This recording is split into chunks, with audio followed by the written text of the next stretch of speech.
લોકમત ન્યૂઝમાં આપનું સ્વાગત છે। વડોદરા જિલ્લા કોંગ્રેસ પ્રમુખ સહિતના વરિષ્ઠ આગેવાનોના પ્રતિનિધિ મંડળે કલેક્ટરને મળી ચૂંટણી તટસ્થ રીતે યોજવા બાબતે રજૂઆત કરી હતી।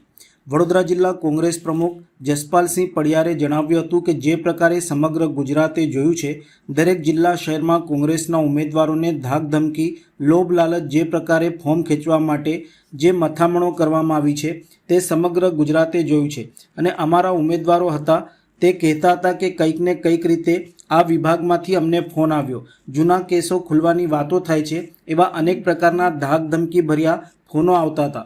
તેમ છતાં બીજા ઘણા ઉમેદવારો અડીખમ રહ્યા છે અને પાર્ટી સાથે વફાદાર રહીને અત્યારે ચૂંટણી જંગમાં લડી રહ્યા છે। એટલે હું ફક્ત કલેક્ટર કચેરીએ રજૂઆત કરવા માટે આવ્યા છીએ કે ઇલેક્શન લોકશાહી ડબે અને નિયમો બંધારણ આધારે ભયમુક્ત વાતાવરણમાં ચૂંટણી થાય, માટે આજે અમે કલેક્ટર કચેરીએ અમારું પ્રતિનિધિ મંડળ મળવા આવ્યું છે।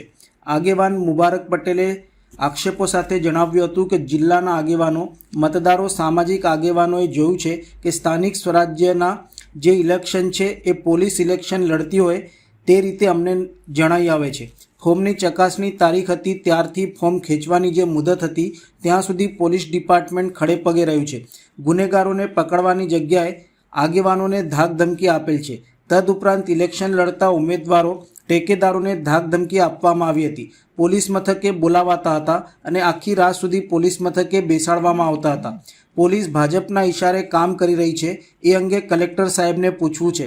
એટલા માટે તાલુકા પંચાયત, જિલ્લા પંચાયતના કેટલાક કર્મચારીઓ પણ અમારા ઉમેદવારોને ફોન કરી જણાવતા હતા કે ફોર્મ ખેંચી લો, જે કંઈ આગળ સાથ સહકાર જોઈએ તે આપીશું।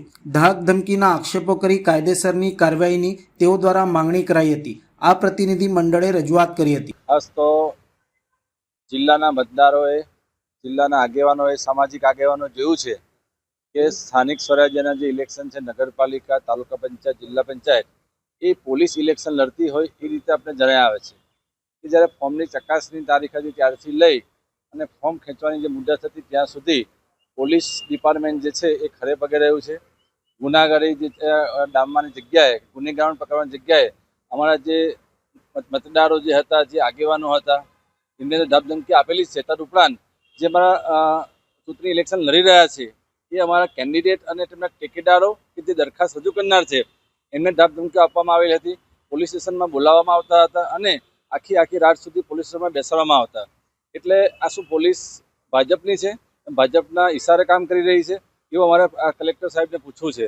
એટલા માટે જે તાલુકા પંચાયત, જિલ્લા પંચાયતના કેટલાક કર્મચારીઓ પણ અમારા જે ઉમેદવારોને ફોન કરી જણાવતા હતા કે ફોર્મ તમે ખેંચી લો અને આગળ તમારે જે કંઈક સાથ સહકાર જોઈશે તમે આપીશું।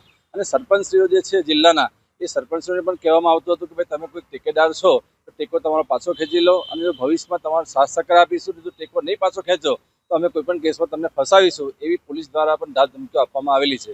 તો આ જે સ્થાનિક સ્વરાજ્યનું જે ઇલેક્શન છે તે પહેલાં આપણે મૂવીમાં, પિક્ચરોમાં જોતા હતા કે ધાક ધમકી આપીને ફોર્મ ખેંચાતા હતા, એ જ જે છે એ વર્તમાન પરિસ્થિતિમાં જોઈ રહ્યા છે। એટલે સ્થાનિક સ્વરાજ્યનું જે ઇલેક્શન જે છે એ અમારા જે કોંગ્રેસ પક્ષના જે ઉમેદવારો, દરખાસ્ત કરનાર ટેકેદારોને ખૂબ ધાક ધમકી આપવામાં આવેલી છે અને એનો જે જવાબ છે એ મતદારો આપશે અને જે ધાક ધમકી આપી છે એમાં કાયદેસરની કાર્યવાહી કરવામાં આવશે। જે પ્રકારે સમગ્ર ગુજરાતે જોયું છે, દરેક જિલ્લા હોય કે શહેરમાં જે પ્રકારે કોંગ્રેસના ઉમેદવારોને